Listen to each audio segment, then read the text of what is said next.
O'yin qoidasi buzilgani yo'q. Fiji futbolchisi kurashni davom ettiryapti.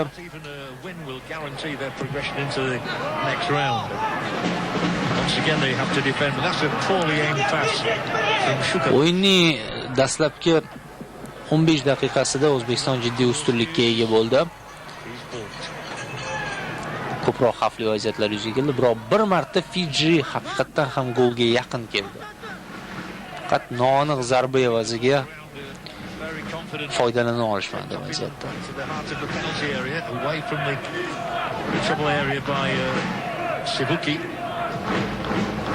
More and more attacks coming in from Uzbekistan. Once again dealt with but not very well. Yana bir imkoniyat yo'q, zarbaga masofa qoldirishmadi Hamdamovga. The referee is going to blow the whistle because of the injured Fijian here down on the deck. Va tibbiy yordam ko'rsatiladi Fiji futbolchisiga ushbu vaziyatda 20-daqiqa hisob 0-0. Tuivuna's also had a few disciplinary problems down the last couple of years, but this time he feels the full force of the opponent. The player from Nandi, who was booked against Germany, now needs treatment.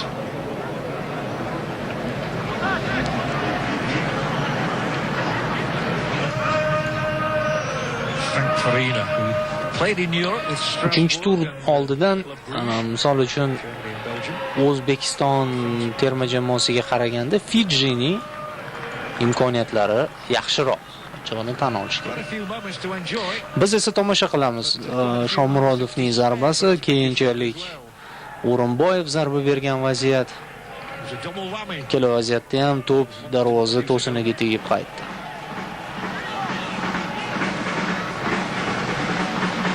Robakov has played it infield to his skipper Sokibov. Takes his time now. Very much the key figure in the midfield, Sokibov for Uzbekistan. Coming short is... Bizga albatta gol zarur. Shuncha vaziyat bo'lyapti, ammo darvozani ishg'ol qila olishmayapti futbolchilarimiz. Ashurmatov yaxshi to'p uzatilishini ijro etdi. Hujumda Dostonbek Hamdamov to'pni sherigiga to'g'rilab bermoqchi bo'ldi. Raqib buni oldindan payqadi va xavfni bartarafladi.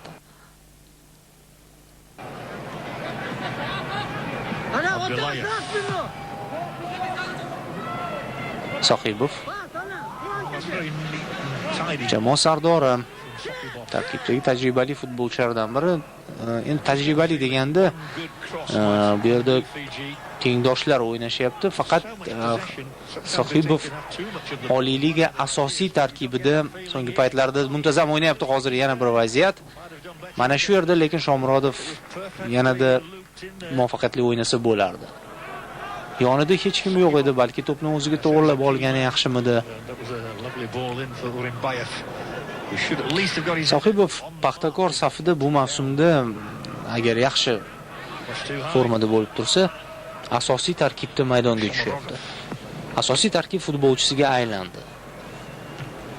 Va bevosita turnir oldidan bo'lib o'tgan tayyorgarlik jarayonida jamoadoshlari va murabbiy uni jamoa sardori sifatida tanladi. Va mana Sohibov hozir yana bir zarba berishga urindi. Sheriklardan uzr so'rayapti. Boshqa variantlar ham bor edi. Chance after chance being created by Uzbekistan.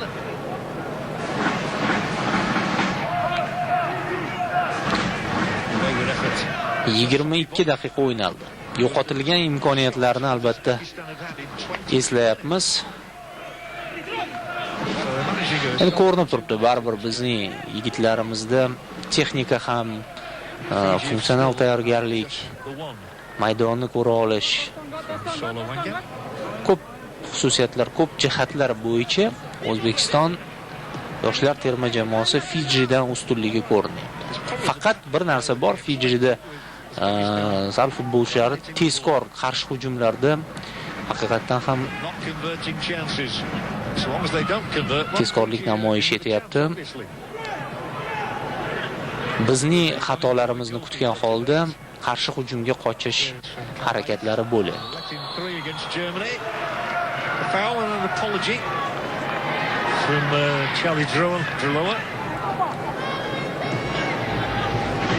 here comes Uzbekistan again with Kamdamov. Yana bir hujum, yana bir imkoniyat qoldirmadi. Markaziy himoyachi Sivoki to'pni maydon tashqarisiga chiqarib yubordi. By Warren Ivalu.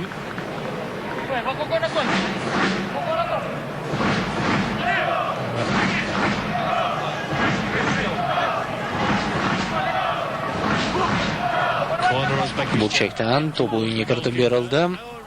Sal to'p yo'nalishini o'zgartirdi O'rinboyev, biroq aynan darvoza tomonga yo'naltira olmadi.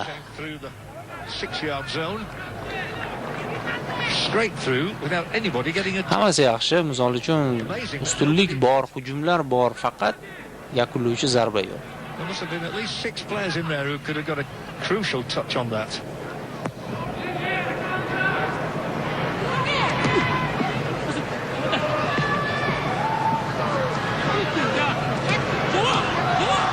Yaxshi hozir texnikasini namoyish etdi futbolchimiz.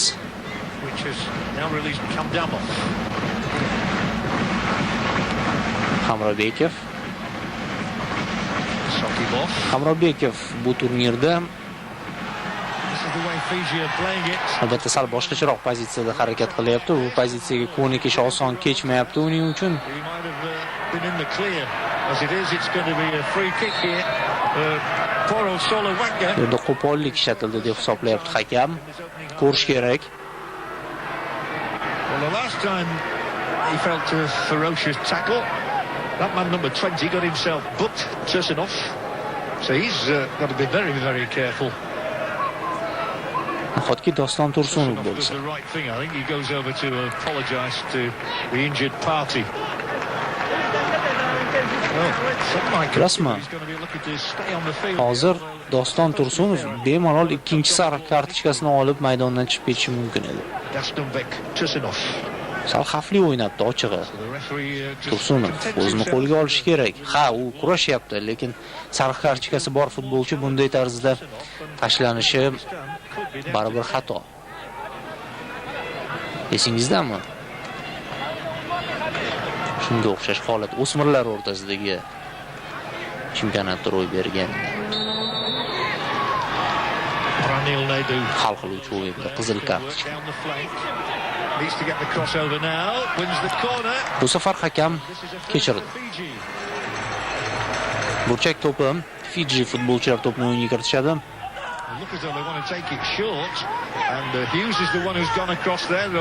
Tezda bu ishni amalga oshirishda rikoshetlar seriyasi, to'p qaytarildi.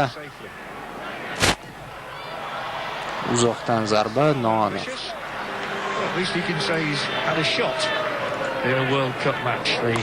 Fiji mamlakati orollari desak to'g'riroq bo'ladi.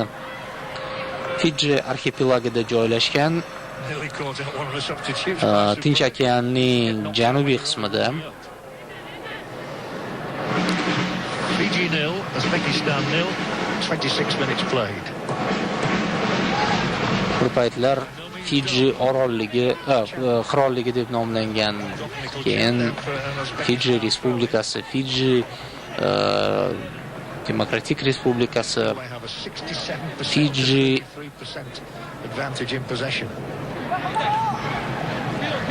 Orollar Respublikasi bilan turli xil nomlar bilan atalgan.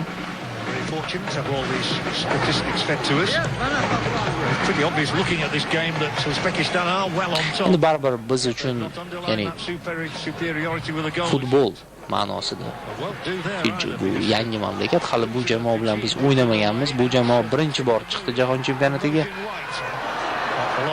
Bu jamoa haqida ko'p ma'lumotlar mavjud deya olmayman. Shu sababli ham Fijiga ko'proq bugun to'xtalib o'tadi.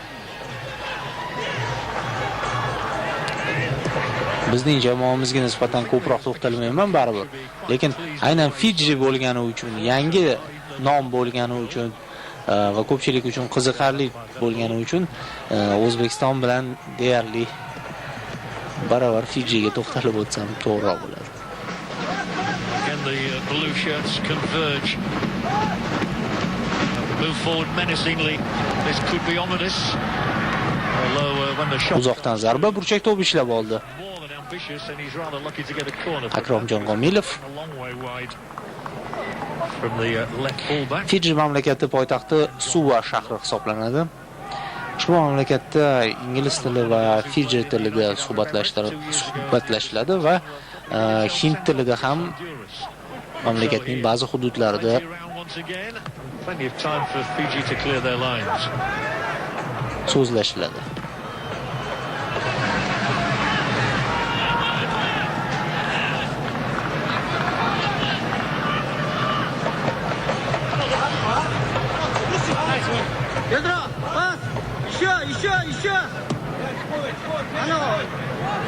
The Fijians will be pleased to be level still at this stage of the game, having seen their crossbar hit and their post hit. Aholisi ko'p emas Fiji orollarining Ball is worked out to taxminan 1 millionga yaqin. Yaxshi imkoniyat. Shomurodov to'pni Sheriga aniq tashlab berdi. Yana bir vaziyat. Fiji continue to Ko'p yo'qotishyapti vaziyatlar. Hop, Fijidan o'tib play-offda ham bunday vaziyatlar yo'qotilishi They've not yet conceded qimmatga today. tushishi mumkin. Ishlash kerak, hali ancha ishlash kerak. Himoya borasida ham ikkita o'yinda har holda 7 ta gol o'tkazib yubordik. Hazil narsa emas. The Pacific Islanders are going to get Bitta o'yinda 4 ta, yana bittasida 3 ta, ikkalasida ham yutqazdik. Xulosalar chiqaradigan bo'lsak, guruh bosqichi aslida biz uchun muvaffaqiyatsiz o'tdi, lekin omadimiz kulib boqdi. The pitch is good and the ball is bouncing quite high.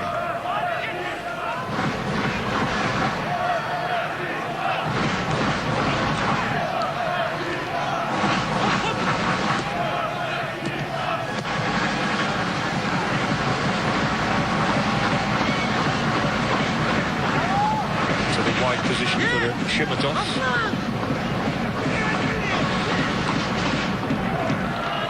And that will be a free kick. Again, we see the Fijian going down. Tuhula. O'yin qoidasi buzildi maydon markazida. And Va yana sariq kartochkami? Bugun hakam lekin kartochka ayamayapti. Endi Hamrobekov. Nasıl futbolchisi? Robakov. That's the name. Uchrashuvdagi ikkinchi sariq kartochka aynan unga ko'rsatildi. Bizning jamoamizda ikkita sariq kartochka. Bu ko'p albatta. 31 daqiqa ichida ikkita kartochka. Robakov, though, has not been previously cautioned in this Under-20 World Cup, so no great alarm for him just as yet. He's not going to miss the next match. As he gets another one, of course. Hamrobekov ko'ryapsiz, o'ngroqda joylashgan. Umuman O'zbekiston terma jamoasi har o'yinda tarkibi almashib turibdi. Ayniqsa birinchi va ikkinchi o'yinda bir-biridan juda katta farq qiluvchi tarkib maydonga tushdi. Ammo natija o'zgarmadi. Bugun ham o'zgarishlar bor.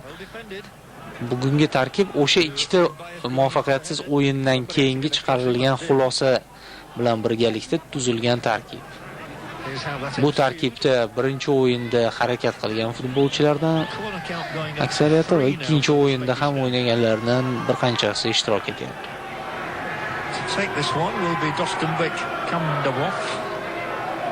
Standart vaziyat yuzaga kelyapti. Bizning jamoamizda burchakdan to'p joy maydonchasiga yetkazib berildi.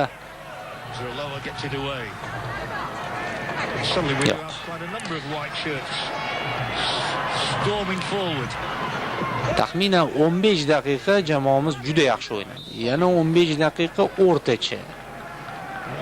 A lot of players down on the ground today. Here is the latest. Komilov.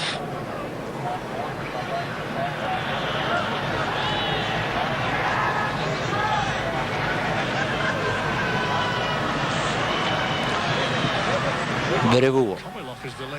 Uzr so'rab qo'ydi Akrom Komilovdan. Ular o'rtasida to'qnashuv bo'lgan edi.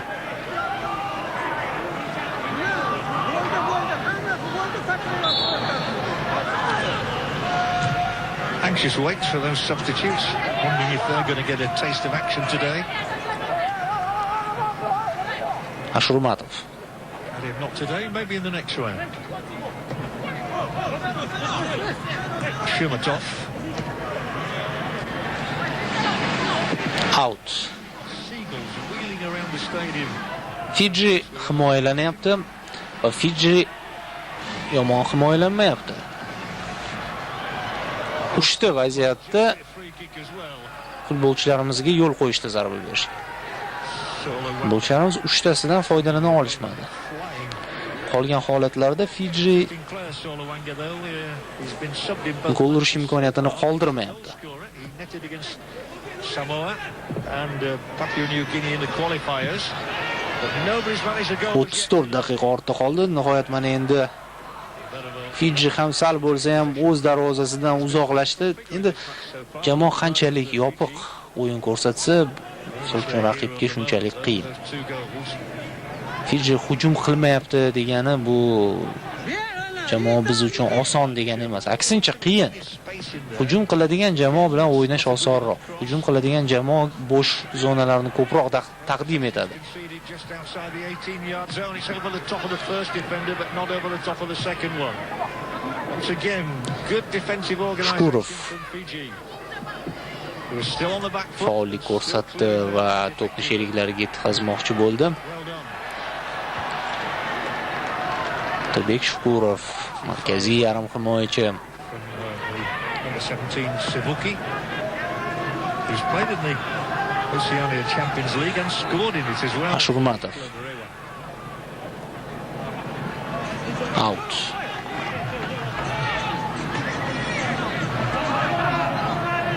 Ten minutes to go to half-time.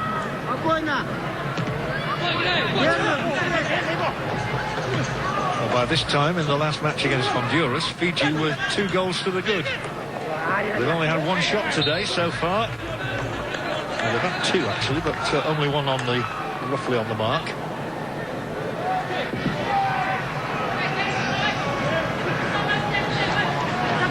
Jamoamiz taktik sxemasiga e'tibor qaratadigan bo'lsak, markaziy himoyada Tursunov va Abdullayevlar o'ynayotganiga guvoh bo'lishimiz mumkin. Himoyada o'ng qanotda Ashurmatov, chap qanotda Komilov. Bu endi asosiy to'rttasi. Avstriyaga qarshi bu narsa yo'qqa chiqadi, ya'ni Tursunov maydonga tusha olmaydi. Buning variantlarini albatta murabbiy ko'rib chiqishi kerak bo'ladi. Maydon markazida Sohibov va Shukurov tayin zonasini yopishyapti. Hamrobekov ko'pincha o'ng qanotda paydo bo'lyapti. O'zi asli markaziy yarim himoyachi. O'ng qanotda yordam beryapti. Hamdamov hujumchilarga yaqinroq. Shomurodov va O'rinboyev ikkalasi ham hujumchi, faqat ular ba'zida joy almashib harakat qilishyapti. 33 ga 67 to'pni egallab turish foizi. Mana Shomurodov hozir to'pni cherigiga yetkazib berdi. O'rinboyev uzoq kutish, uzoq o'ylashdan keyin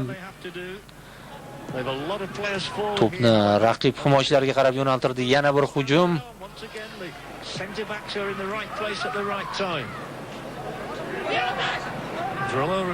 Shomurodov. He refused to yield. A point for them, remember, would take them on to 4. And if Germany beat Honduras, that would be good enough to put Fiji into second place in the group, which would be quite astonishing.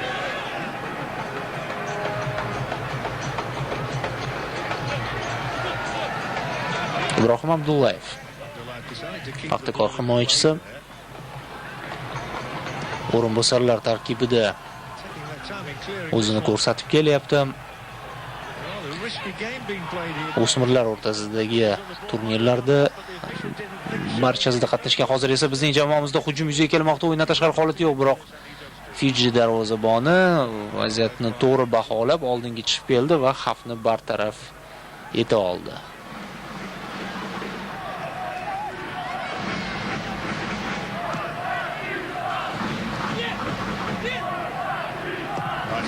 Hakimi clearing header only takes the ball away. Well, chempionatlarda o'smirlar yo'qlar. Uyushtirib gol ura olmaslik jamoaga baribir ruhiy ta'sir qiladi. To'g'ri, hozir darvozabonning harakatini tushunmadim, yana bir bor ko'rish kerak. Uni tushunish uchun va balki bir marta emas, bir necha marta ko'rish kerak. Mana Sohibov chapga, Hamdamov birinchi zarba, ikkinchi zarba ushlab oldi deb o'ylagandi hamma, lekin ushlab olmagan ekan to'pni. Mana o'zi ham ushlab oldim deb o'yladi darvozabon. Tushunmay qoldi. Shunaqa bizning futbolchilar tushunarsiz trayektoriya bilan 2-0. Ajoyib. 1 daqiqa ichida 2 ta golmi yoki 2 daqiqa ichida 2 ta golmi? Xullas qisqa vaqt ichida 2 ta gol. O'rinboyev o'tkirroq burchakda edi. Zarba bera olarmikin degan xayol o'tdi hammamizdan, lekin imkon topdi O'rinboyev. Mana bu yerda ham Shomurodov faollik ko'rsatganini alohida ta'kidlamoqchiman. Kimdir aytishi mumkin o'zi darvozabon bo'shroq ekan deb.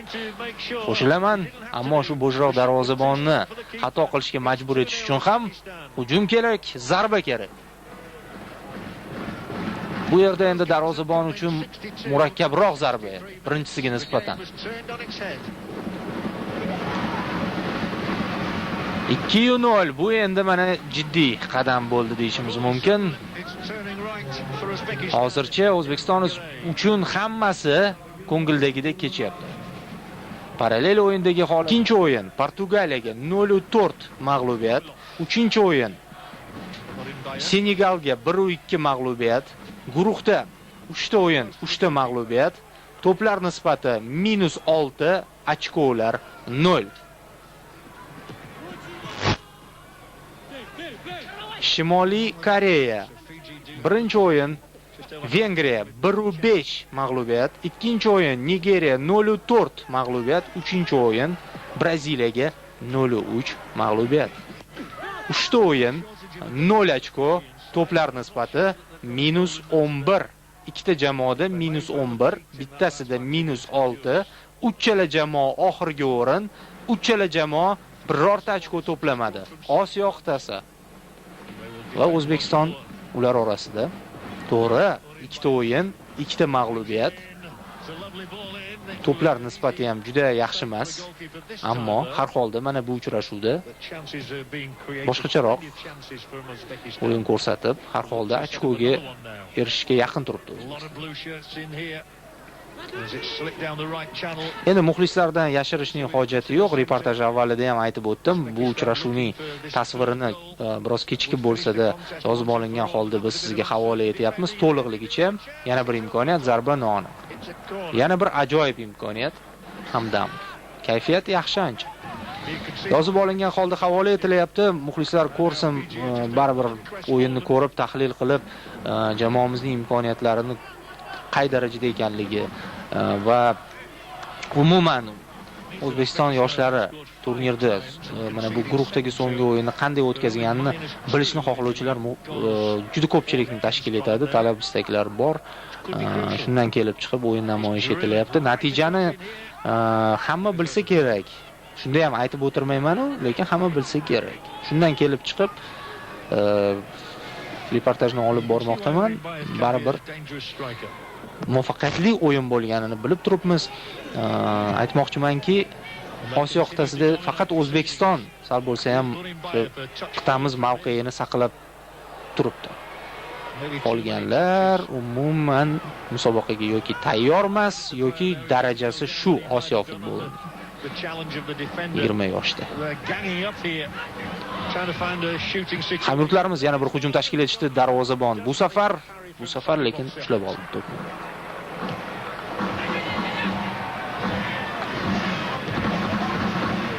It's all Uzbekistan now. Fiji with only 30. Bu yog'iga ham harakatda to'xtamaslik kerak. Endi play-offda bitta o'yinda hamma narsa bo'lishi mumkin. Farqi yo'q. raqib Avstriya bo'ladimi, Braziliya bo'ladimi, Argentina bo'ladimi? Argentina chiqa olmadi. Argentina 2 ochko bilan nomi mana shuni soyasida qolib ketish xavfi. Solishtiruv, doimiy solishtiruv. Lekin mana ko'ryapmiz, Mirjamol Qosimov yoshligidan o'z ustida ishlab yaxshi natijalar qayd etib kelmoqda va yoshlar terma jamoasiga jalb etildi. Bu ham bir uning uchun juda katta yutuq va o'zbek futbolining eng yorqin namoyandalaridan biri Mirjalol Qosimovning farzandi ekanligi hammaga ma'lum. Mirjalol Qosimovning farzandiligicha qoladi har doim, lekin o'zi alohida Mirjamol Qosimov degan futbolchi sifatida ulg'ayib yetishishga harakat qilyapti. Har holda bu yog'iga kuzatib boramiz. Qiyin, albatta qiyin. Qiyinroq. Kimdir o'ylashi mumkin osonroq deb, lekin aslida qiyinroq.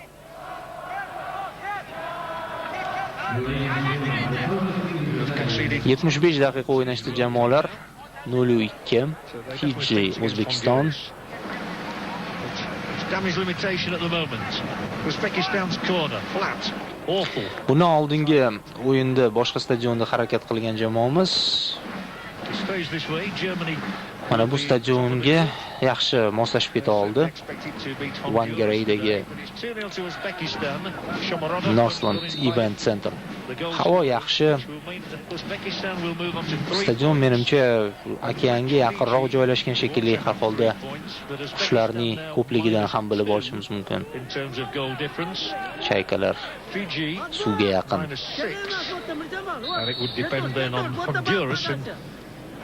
Joyda ko'proq cho'p yurishi muxlislarga yaxshi ma'lum. Xullas, shu stadion menimcha bizga mos tushsa kerak.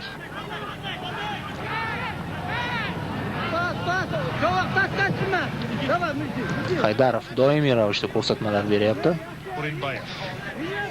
Rasman Haydarov mana nechinchi o'yin ko'ryapmiz. Har xil toifa murabbiylar bor.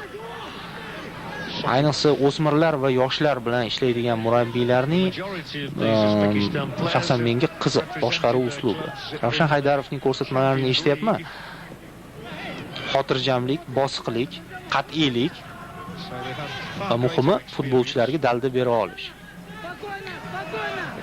Aniq ko'rsatmalar, keskin ohangda, lekin faktlarga asoslangan hamda o'sha keyingi harakatlarning ta'rifi. Ba'zida murabbiylar bo'ladi, o'smirlar va yoshlar bilan ishlayapti. Ularning psixologiyasi hali hozir keling mana bu hujumni ko'ramiz. Mirjamol Qosimov zarba, himoyachi to'pni qaytardi. O'smir yoshlar bunday holatda albatta murabbiyga juda bog'langan bo'lib qoladi. Har bir fikr uning ongiga yetib boradi, ta'sir qiladi. Qanday ta'sir qiladi? Yomon, yaxshi bu ikkinchi masala. Ta'sir qiladi xullas. Ba'zi murabbiylar haddan tashqari bosim, haddan tashqari futbolchini individualligini yo'qqa chiqarib tashlashga harakat qilish. Ba'zida esa tinmay uni haqorat qilish bo'ladi shunaqasi. Keragi yo'q. O'ynayapti yigitlar. O'ynashga berish kerak. Aniq ko'rsatmalar, aniq talab. Kim bosimsiz.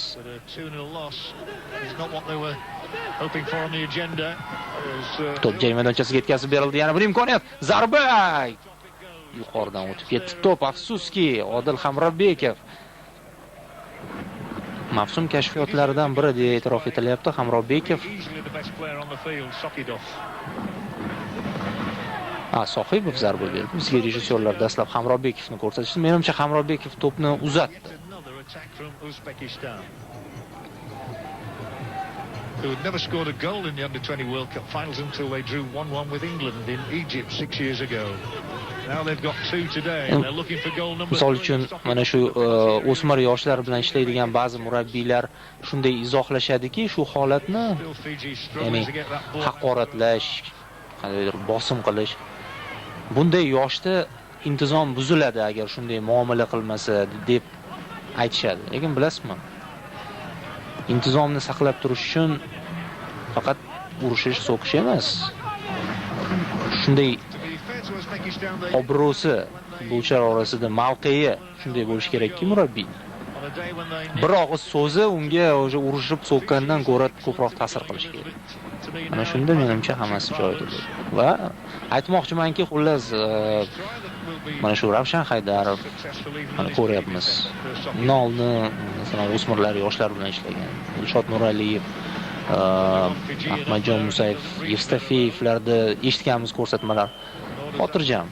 To'g'ri, keskin ohangda ham ko'rsatmalar bo'ladi, xatolar uchun qo'yishlar bo'ladi. Biroq umumiy holatda hatto bir farzandidek muomala qilish, natijalar ham yomon bo'lmagan har holda. Tries to steer the header into the direction of the supporting player Kosimov. Fiji hujumga o'tib ketish ilojini topa olmadi. Free kick.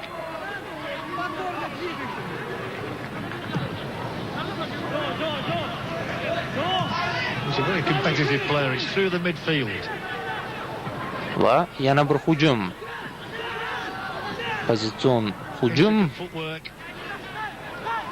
Zarbagacha olib borisharmiki, yaxshi imkoniyat. Va Shomurodov to'pni to'xtatmay, balki shunday darvozaga yo'llash yaxshimidi? Qosimov.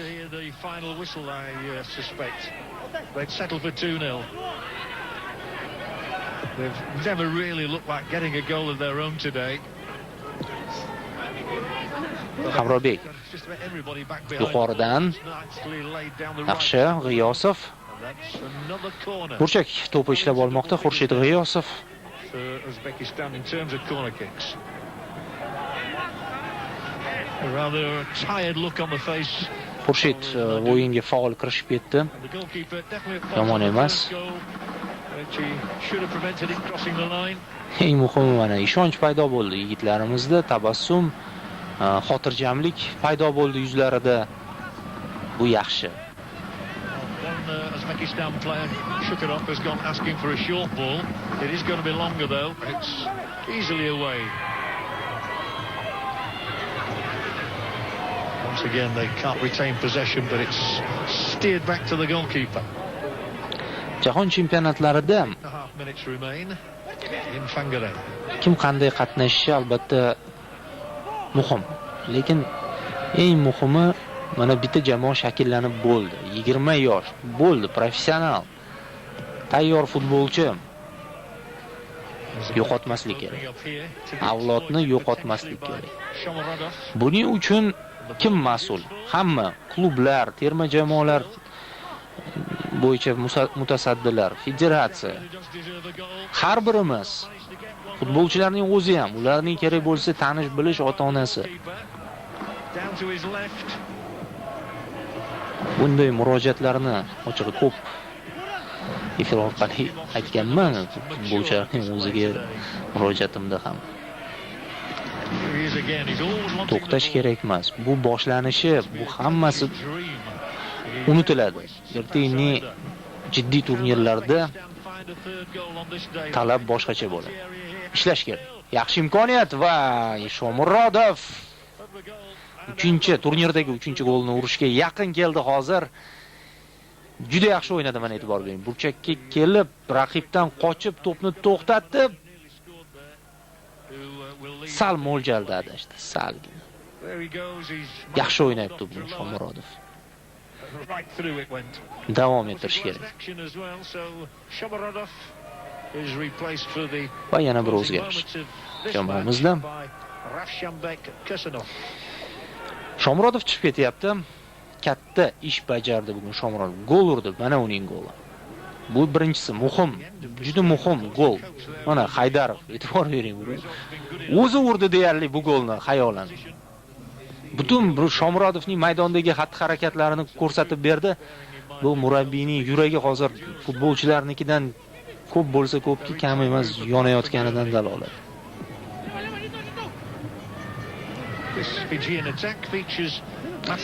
Ravshan Haydarov albatta ulkan tajribaga ega.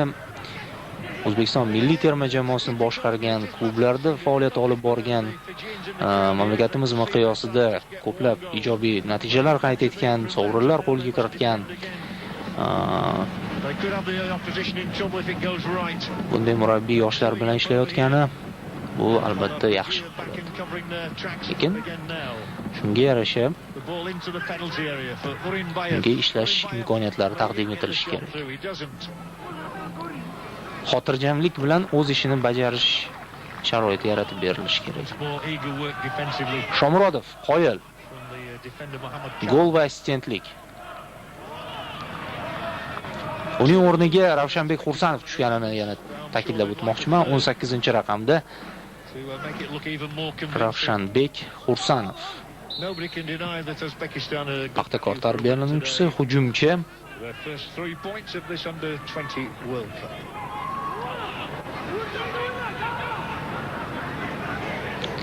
Fiji futbolchilari qandaydir tushunarsiz kayfiyatda tabassum qilyapti-yu, lekin jamoa yutqazyapti. Featuring Austria, who have qualified. Yon chiziqdan to'p tashlab berildi. Know the identity of their opponents. As the group stages come to a conclusion.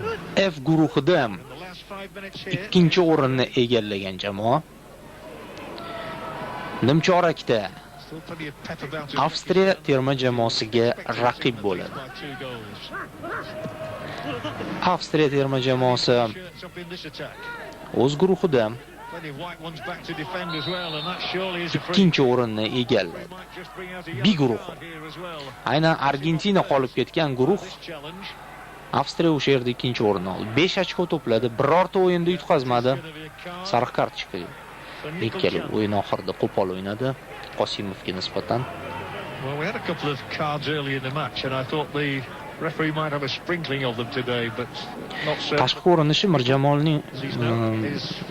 Mirjalol Qosimovning xuddi o'zgina yosh paytlari.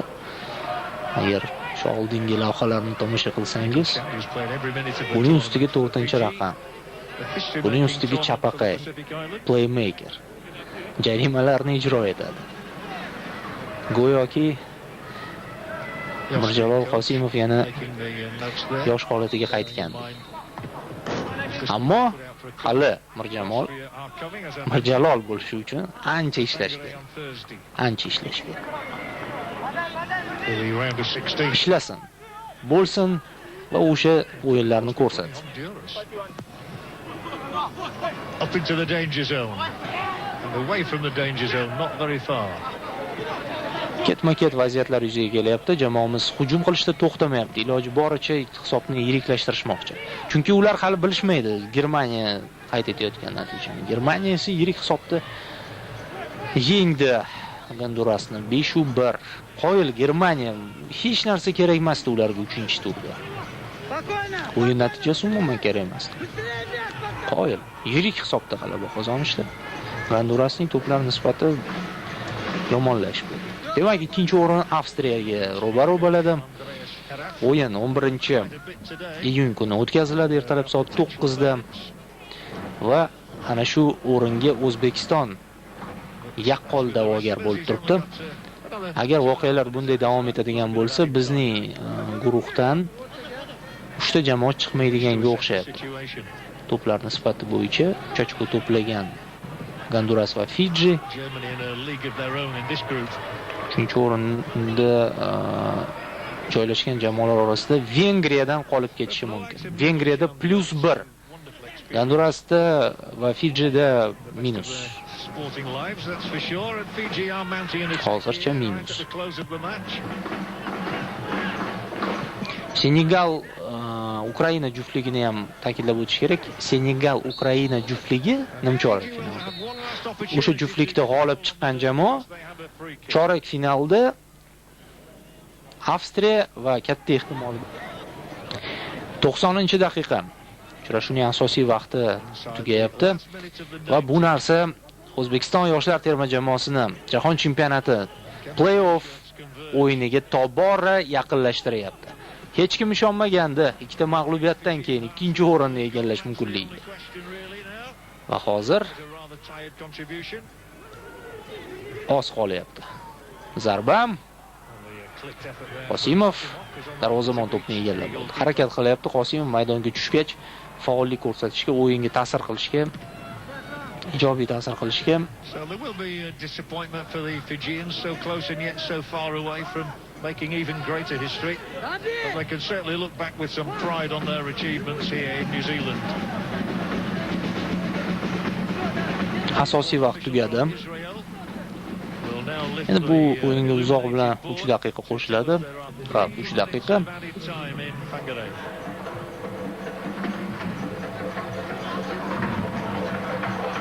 Hamrobekov. So it's a job well done by Uzbekistan. Qarang, hozir Germaniyada 9 ochko bo'lyapti. Qolganlarda 3 tadan. To'plar nisbati hozir bu haqda keyinroq O'zbekistonning hujumi yaxshi imkoniyat. Zarba!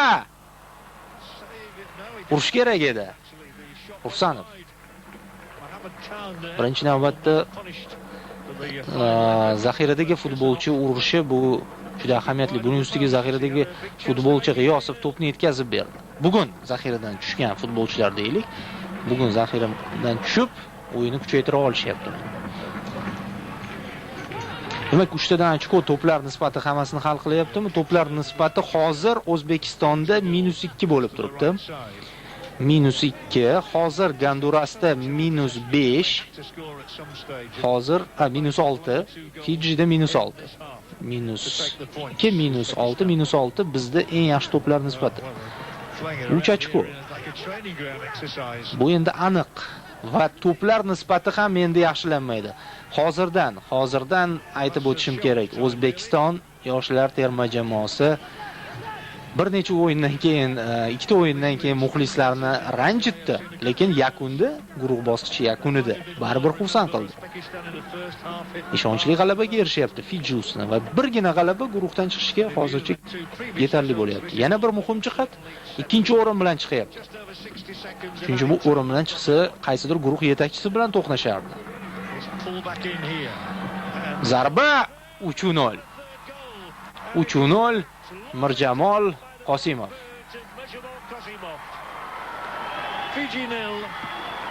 Gol urdi Jahon chempionatida. Uning birinchi goli. Zaxiradan maydonga tushib, raqib darvozasini ishg'ol qila oldi. Mana yana bir bor tomosha qiling. Bundan oldin harakat qildi, bir necha bor zarba berishga. Mana bunisi yaxshi chiqdi zarba. Darvozabon uchun murakkab zarba bo'ldi. Himoyachi ortiga yashiringan to'p aniq burchakka borib tushdi. Pastki burchak. 3-0 yirik g'alaba.